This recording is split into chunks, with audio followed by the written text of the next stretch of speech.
Bisa sebanyak 27 bank telah cabut izinnya dan sisanya 19 bank masih menghadapi proses hukum. Lantas, bank mana saja yang telah diproses oleh LPS dan seperti apa modus yang dilakukan perbankan tersebut? Untuk membahasnya di studio telah hadir Direktur Eksekutif Hukum LPS, Bapak Robertus Bility. Apa kabar Pak Robert? Terima kasih sudah hadir di studio kami hari ini. Di tengah langkah-langkah edukasi untuk meningkatkan literasi keuangan di masyarakat oleh OJK, oleh Bank Indonesia, terjadi kasus ini gitu ya. Temuan-temuan dari LPS sendiri beberapa waktu yang lalu apa saja praktek-praktek yang kemudian dikategorikan ilegal? Ya, terima kasih Mas Dwiki. Kalau kita melihat modus-modus kejahatan perbankan, ya, yang pertama kejahatan itu bisa dilakukan oleh banknya sendiri. Yang saya maksudkan bank di sini adalah para pegawai bank atau para manajemen bank, atau bahkan mungkin oleh para pemegang saham bank. Gitu. Nah, kemudian tipologi kedua dari sisi pelakunya adalah oleh orang lain di luar bank. Nah, yang dimaksud dengan orang lain di luar bank itu adalah mereka-mereka yang berusaha membobol bank. Kalau dulu cara membobol bank itu datang ke bank kemudian merampok uang bank. Sekarang dengan cara meretas sistem teknologi informasi bank. Nah, dari BPR-BPR kebanyakan yang ada di LPS ini, ya kita udah menutup 60 BPR, satu bank umum gitu. Nah, findings kami dari 60 BPR ini yang ditutup dan satu bank umum, umumnya modusnya itu adalah yang pertama, bank itu menyalurkan kredit, ya, seakan-akan ada debiturnya, gitu, seakan-akan ada objek yang dibiayai, gitu. Tetapi ternyata setelah kami bersama-sama dengan OJK, ya, melakukan investigasi, ternyata tidak ada debiturnya, dan uang yang keluar dari bank diduga itu dipakai oleh para pemilik bank. Begitu. Jadi ada dana keluar, tapi dana itu sebenarnya tidak dimanfaat untuk membiayai satu usaha tertentu karena memang usahanya tidak ada. Nah, debiturnya juga tidak ada, berarti uangnya itu dipakai oleh nasabah bank. Kemudian yang kedua, ada juga kejahatan-kejahatan yang dilakukan oleh orang-orang bank yang masih bersifat katakanlah ini tradisional, artinya ketika kemudian nasabah mempercayai orang-orang bank ini, kemudian nasabah ada yang menyetor uang ke bank melalui orang bank atau pick up service namanya, itu uang itu tidak disetor ke untuk melunasi cicilan dari kredit yang sudah diambil oleh nasabah. Baik itu dari sisi pelunasan kredit maupun dari tabungan, ya. Jadi uang itu diambil sama oleh orang bank. Nah, mirip-mirip seperti ini adalah tipologi lain yang dilakukan oleh orang bank itu, ya, itu misalnya mereka mencairkan, ya, simpanan dari para nasabah penyimpan tanpa diketahui oleh si nasabah penyimpan. Jadi begitu kita masuk ke bank, pada saat banknya gagal karena LPS itu domainnya di situ, di 60 averagely di BPR-BPR yang ada, kita lihat, loh kok nggak ada ininya, ya, nggak ada apa namanya, di sini kok uang nasabah itu diambil, gitu, ya. Nah, untuk ini langkah konkret yang kita bangun, sebenarnya kita saat ini bekerja sama dengan Mabes Polri, ya, untuk mengoptimalkan proses investigasi dan penyidikan terhadap kasus-kasus ini. Gitu ya. Dari praktek-praktek ilegal yang tadi Anda sudah sebutkan, sejauh mana masyarakat bisa mengetahui tanda-tandanya bahwa ini kemudian ada satu praktek yang akan merugikan saya sebagai nasabah? Dari mana taunya? Ya. Dari hal yang kemudian Anda sebutkan sebelumnya mungkin berkesan bahwa nasabah tidak mengetahui bahwa ini sedang terjadi. Betul, gitu ya. Betul. Cara taunya gimana tuh Pak Robert? Jadi sebenarnya ada dua hal mungkin yang bisa apa namanya untuk bisa dipakai mekanisme untuk memitigasi risiko seperti ini, baik dari sisi nasabah maupun dari sisi banknya sendiri. Yang pertama, kalau kita lihat dari sisi nasabah gitu, dari sisi nasabah memang sedapat mungkin nasabah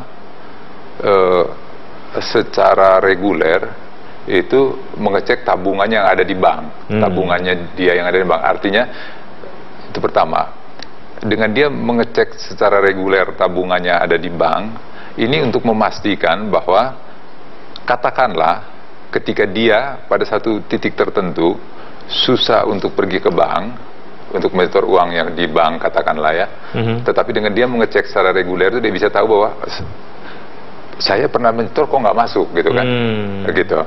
Nah, itu ini salah satu ini aja ya, salah satu apa namanya cara yang bisa dilakukan karena kita mengeliminasi pick up service juga mungkin agak susah karena mungkin kita sibuk dan lain sebagainya kan, begitu, sehingga kita memanfaatkan jasa-jasa semacam ini. Nah, yang kedua dari sisi banknya, dari sisi bank saya yakin mitigasi risiko operasional yang dikembangkan oleh bank dan bekerja sama dengan OJK adalah memastikan bahwa ada yang paling sederhana ya, orang-orang di funding di bagian bank itu terus juga dirotasi, itu misalnya, itu paling sederhana, atau model pengecekan secara apa namanya berjenjang yang ada di bank ini diadakan secara apa namanya secara terus menerus gitu ya. Kalau ini tidak dilakukan di dalam bank, kejadian-kejadian ini akan terjadi lagi. Ya, memastikan tidak terjadi susah juga ya, karena transaksi ini meliputi banyak sekali transaksi ya. Jadi probabilitasnya tetap ada, tapi mereduce itu kan yang paling penting gitu loh. Dan model-model semacam ini gitu bisa kita coba ini. Gitu. Ini yang terjadi hanya tindak pidana saja atau ada satu sistem yang sebetulnya tidak baik dalam temuan-temuan dari LPS sendiri untuk BPR dan BPRS yang izinnya sudah dicabut ini, Pak? Ya, kalau kita melihat apa namanya pengelolaan bank dari sisi aspek hukum, sebenarnya dibagi dalam dua hal besar ya. Yang pertama bahwa aspek kejahatan ya, aspek kejahatan gini, kejahatan yang terjadi di bank itu bisa dilihat dari tindak pidana perbankan gitu ya. Tapi ada juga aspek pengelolaan bank gitu, aspek pengelolaan bank yang kalau kita lihat pidananya mungkin nggak ada gitu ya, tetapi kalau kita melihat pengelolaan yang tidak prudent yang memang tidak ada pengaturan pidananya, itu bisa ditarik ke wilayah katakanlah pengelolaan bank yang tidak pas, tidak prudent dari sisi keperdataan. Baik, Pak Robert, kita tahan dulu di situ, kita harus jeda, kita akan lanjutkan usai jeda. Pemirsa, kami akan segera kembali usai jeda.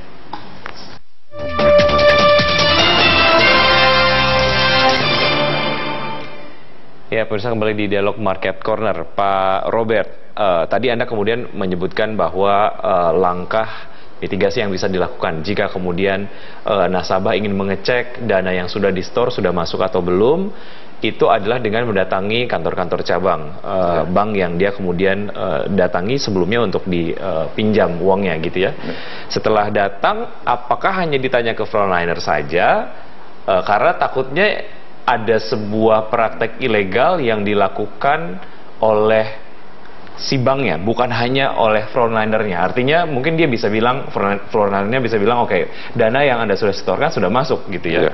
Artinya proses lanjutan apa lagi yang bisa meyakinkan nasabah bahwa oke, dana saya sudah betul-betul masuk gitu. Iya, Mas Vicky, terima kasih ya. Kalau kita lihat profil nasabah bank ini kan juga ada nasabah kebanyakan ya, nasabah-nasabah kebanyakan ini kan nasabah-nasabah yang kemudian berhubungan dengan bank ya, juga mungkin jarang ke kantor bank atau ke kantor bank tapi sekali-sekali ya. Terus ada kelompok kedua adalah nasabah-nasabah yang sering berhubungan dengan bank karena dia mempergunakan bank sebagai alat untuk membayar ininya atau menabung dan sebagainya gitu loh.